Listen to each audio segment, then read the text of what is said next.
ಈ ಭೂಮಿಗೆ ಬರೋದು ಏಕೈಕ ಶಕ್ತಿ ಮೂಲ ಯಾವ್ದ್ರಿ? ಸೂರ್ಯನ ಬಿಸಿಲ ಅಲ್ಲ. ಇದ ಸೂರ್ಯನ ಬಿಸಿಲು ಮುಂದೆ ಗಿಡಗಳ ಎಲಿ ಹೊಕ್ಕು ಆಹಾರನ, ಔಷಧಿನ, ಇಂಧನನ ತಯಾರು ಮಾಡ್ತದೆ. ನಾವೀಗೇನು ಬಳಸಾತೇವಲ್ರಿ, ಪೆಟ್ರೋಲು, ಡೀಸೆಲ್ ಇವೆಲ್ಲ, ಇದು ಒಂದು ಕಾಲದಾಗ ಇದೇ ಗಿಡಮರದಿಂದನ ಬಂದಿದ್ದಂತ ಹೇಳಿ ವಿಜ್ಞಾನ ಹೇಳ್ತದೆ.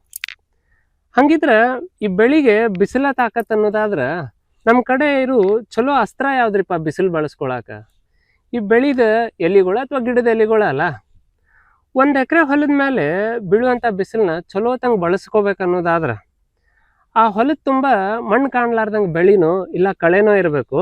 ಏನು ಶಿಸ್ತ ಕಳೆನಾಶಕ ಹೊಡೆದು ಹೊಲ ಸ್ವಚ್ಛ ಇಡಬೇಕು. ಇದು ಹೆಂಗಾಗೈತೆ ಹೇಳ್ರಿ?